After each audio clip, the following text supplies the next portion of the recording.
So in today's video, you can see that this is the RSX, my 2003 RSX Type S, and I've taken apart the front end. You can see that the bumper is missing, headlights, took off the side skirts so I can take off the fender, and that's what I'll be kind of focused in on this area today. And what I'll be adding to the car today is actually some fender braces. I've been looking at this for a while, and after doing all my suspension upgrades from coilers and strut bars, lower control arms, this is the next thing I want to do. So let me go ahead and open it. So pretty excited about it. It comes in this box. You know, this is what it was shipped as. And I haven't opened it. It's been sitting in my garage for a few months now. And let me go ahead and take out the wrapping.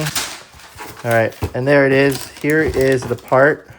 This is a side inner brace for the DC5 Japan instructions. M&M makes a lot of Honda parts.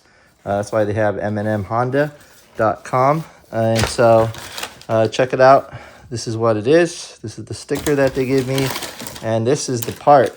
So I can see this is already going to be the driver's side. So I'd say it looks pretty good. It's already coated and painted blue. It's this really nice construction. I can't bend it with my hands. So it's like this nice metal, potentially steel, but I'm not really sure. It's not very light. I could feel that it's a little heavy. You can see over here it says L, so that's the left side or the driver's side of the car. And you can see that the brace mounts up at different points of the car. It's actually going to be mounted up where the door is connected to. I actually don't know how to do this my first time, so you're going to see me doing it pretty raw. And let's take a look at it more in detail, but we'll see what we need to do. So before I jump right into the install, I just wanted to show you guys what the part looks like close up. So I'm going to zoom in a few times and just give you guys a really close up of the material. You can see that it's branded M&M there. Just a nice silver sticker, and it's already painted in kind of a glossy material for the fender braces. They are labeled. They're very sturdy, and they look pretty good. Even though it's not going to ever be seen once you install it, it's really nice that they paint it. It just kind of gives you that feeling of quality, and I'm pretty excited to install this. I'm actually also curious, anyone watching this video, have you actually put on fender braces? Do you have these ones? What was your experience? But let's go ahead and jump into the installation. It's going to be a 12 millimeter, and I have a breaker bar. So the other thing I need to take apart on the driver's side is the cruise control wiring harness. As you see, it goes up here and it leads into this plastic shroud right next to the hood. And it looks like it's coming out. I'm just going to stick my pliers right underneath and just keep pulling. And it looks like I was able to get it out, but I'll need that to slide the fender brace underneath.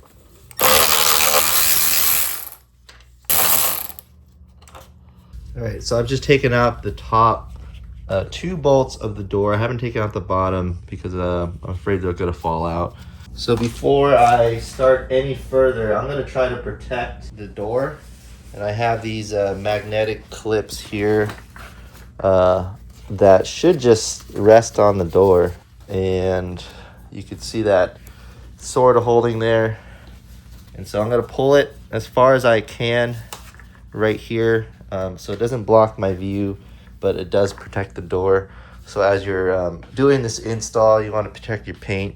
That will help you do that at that point. Now let's try this again. I do need to get this a little bit closer. So let's hope it fits. I'm going to pull against the cruise control harness and just guide it forward. Hopefully it will clear. It does. Check that out. Didn't touch the door, so we're good to go there. And as you can see, it does fit pretty decent over all this stuff here. One thing about it, it does cover, I would say, this area here. So there's this hose that spits out, and that hose leads directly into your windshield washer. So if you ever have some of those trouble, you're gonna have to maneuver around, but you can actually just put it over, so I don't think it'll actually obstruct the windshield washer itself. So everything flows through. You're just gonna have a little bit less clearance for this area here to access your cables if you ever need access to it. So now that the fender brace is in, I'm gonna carefully take out the other door bolts.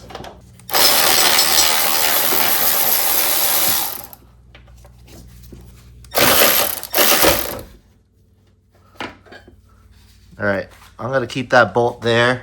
So pretty much, I think the fender shroud is gonna have to be removed. There's really not much room to pivot anymore because it just fits and blocks. The fender shroud blocks the fender brace, as you see there. You can see the conflict as it hits across. I have it kind of holding on by just one tab right this moment, but let me just take it out.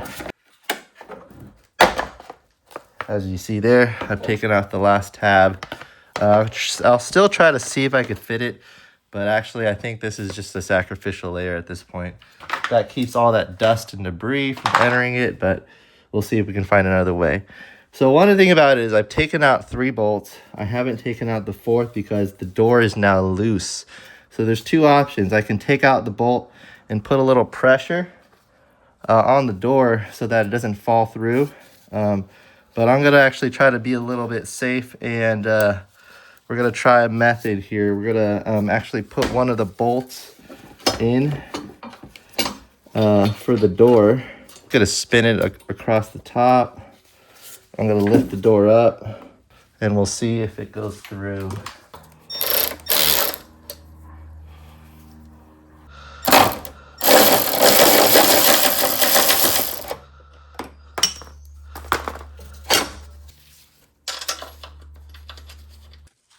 So I have these 2 bolts lightly screwed in, and what I'm going to do is just grab the other 2 bolts and screw those in, and we'll do the same for this last one. All right. Well, we have that loosely placed there. I'm going to zoom out and work on the other side. All right, so as you can see, I have this area here. I've already inserted that special bolt. Let me go ahead and grab you what it looks like from the other side. I've already inserted it into this hole here. It's the largest hole in front where the edge or the end of the fender brace connects, right? And at this point, what I'm gonna have to do is take off the nut. But what you have to be careful about is actually losing this bolt here. So you're gonna actually keep the bolt down, put your finger on it on one of the threads, and just make sure you have it in place, because once you lose it, it's not coming back up. So what I'm going to do is I'm going to get this needle nose, keep it with me, because I'm going to grab it right after I take all this hardware out. And what we're doing is we're taking the nut, the washer, and the spacer. Keep that somewhere close, and grab the bolt with your needle nose and then fit it back into it. Make sure you have it in place still. Actually, I would recommend holding it because the fender brace is going to give you a little tension. And what you're doing at this point is you're just going to take all that hardware, the spacer, the washer, and the nut connected to it, and then just start to spin it until you can't spin it anymore, because what you're trying to do at this point is just kind of get that piece on. At this point, I don't have to worry about losing that area here. If you ever take it off, you have to be a little bit careful about holding that in place, otherwise it just might pop right out. All right, so before we tighten this down, let's get the other piece of hardware on it. So we've got the 4 bolts on the fender brace, and we got this main bolt here. So, you know, I've seen a few other fender braces like Jay's Racing, etc., and it doesn't look like the mounting points are any different. It actually just those points and you're done. What's different about M&M is they actually want you to insert another bolt here holding this main area here. There's a little bolt on this section. And this is where they want you to insert all those spacers, just to hold it in place so there's no flex on the main fender brace. So let me go ahead and take out the hardware and talk about it a little bit. All right, so this next step actually requires quite a bit of parts. So in the bag, they gave you 10 of these big washers, and I couldn't figure out what to do with it. And what it's saying in the translation is to include one washer on the outside, even though it has a small washer here. And then it also says include 4 washers on the inside. So what that means is this is actually going to be really up against the body of this car. The other thing I noticed is like you got to get this pretty loose because you need that extra room or flex to get 4 thick washers within it. And it will still have enough room to bolt on. And the other thing you need to do is you got to get a bracket, somehow get the bracket within the hole. Hopefully it fits and works out. So let's get started. Maybe I should get the big washers in first. They said 4 large washers. So I'm going to try to fit those in. And what I'm going to have to do is I'm going to have to move the whole unit pretty far out. And so it's putting a lot of stress, I guess, on it.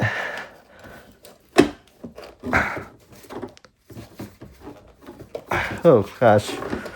That's tough. So some of my washers aren't aligned quite yet. I stuck the bolt in and got it aligned. I just kind of stuck it in and pulled out the fender just a tad bit. And then the brace just kind of let it sit in there. And so at this point, now that the 4 washers are in place, they want us to stick this big giant bracket into the big hole. And they're saying the trick is stick it at an upward angle and then just let it fall down. And they're saying it should match the hole there, which I do see it. So zoomed into the main hole, and if you see me waving around this little black rod from the inside, you see the little hole there moving around. So we did get that going. And what I'll do is just stick it in at this point and try to connect it.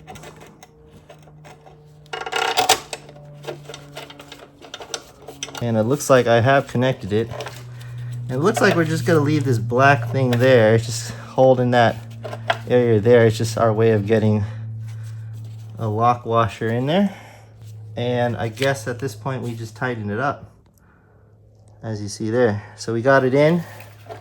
I just held it in place, and you just move the washer around to how you want it. So pretty much at this point, you could see everything's in place, all the bolts. So you have this main washer here. It's going to be a 15 millimeter. And then this is a 12. And so are these 4 on this side as well. At this point, they're all connected by a locking washer. So as you tighten it, it puts a little tension behind where you're at. And the instructions never gave me any torque specs. So I think these are just tightened to as tight as you can. You don't want to break the bolt, and it has that locking one, so just get it kind of hand tight on both sides. And then this one, I guess it's also hand tight, but there are torque specs for the door, so I'll go ahead and pull those up. Now, one of the trick is we're going to tighten this down right now because it's all like in place at this point. But we're not going to tighten the door yet because we need to actually let it be tightened and realign the door because we took it off. But actually, the more I think about it, we should probably take everything off. I have it on jack stands right now. I'm going to put it down on all 4 tires, get this fender brace on load, just in case there's some chassis flex from me pushing up the jack stands, and then we'll tighten it.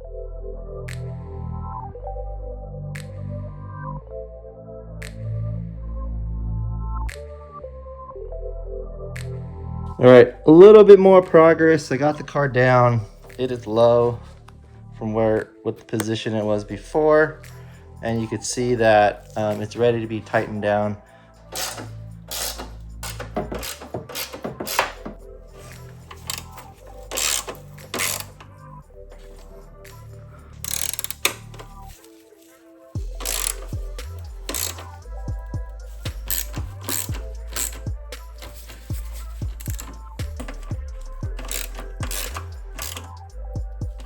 $12mm.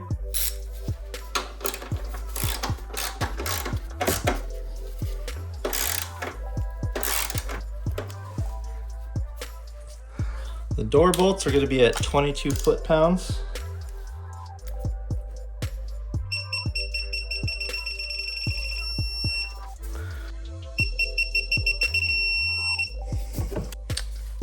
And lastly, this one's would be a 15mm.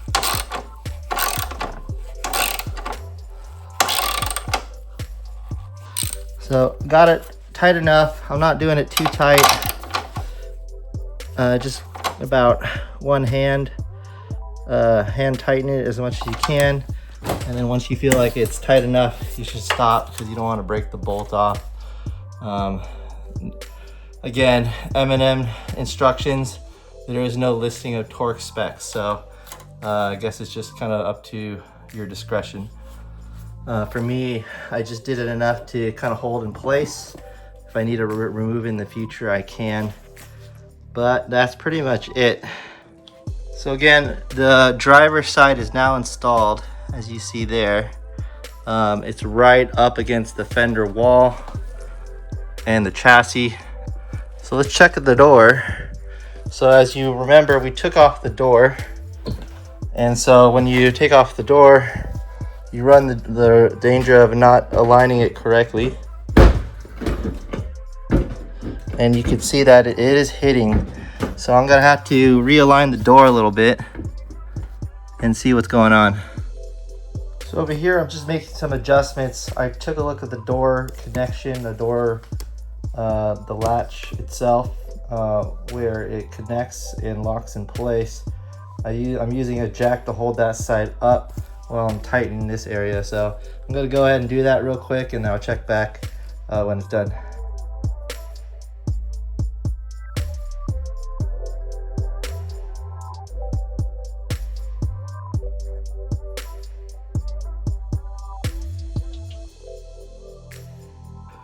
We are done installing this side of the fender. I just need to do the other side, but the process is exactly the same. And you won't be able to see this modification, but this modification is just like one of those ones where it's going to help with the drivability, stiffen up the chassis, potentially help with some off the line starts, keeping that front frame very rigid, but also just better cornering. But it's really a 1% addition to like a suspension mod that you would do. But since I have the Fortunatos here and everything else, this is the last step that I was planning on doing, and I'm pretty happy with it. Thanks for watching. Hopefully this was interesting, and have a good one.